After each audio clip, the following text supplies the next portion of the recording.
Skat, der er mad nu. Læg nu den telefon væk. Altså, er det sådan der virkelig vigtigt, at jeg tager med i synagogen i morgen? Ja, for helvede, ellers er det en jøde. Jeg skal bare mødes med nogen. Hvem? Fuck, er det jeg?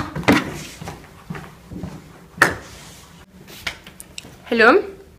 Hvad så, smukke? Jamen, det var sådan der fucking stramt. Det fik jeg nok ikke til med på Christiania i morgen, fordi jeg skal sådan der i synagogen i morgen, ikke? Men altså, du skulle altså ringe for 10 minutter siden.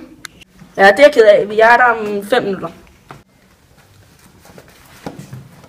Hvad fuck er det, du skal? Du skal ikke mødes med de fucking jøder, er det forstået? Hvornår fuck kommer han altså? Tag sig lige sæde. Fucking lortetelefon, kræften, nu kan få strøm igen. Kom nu.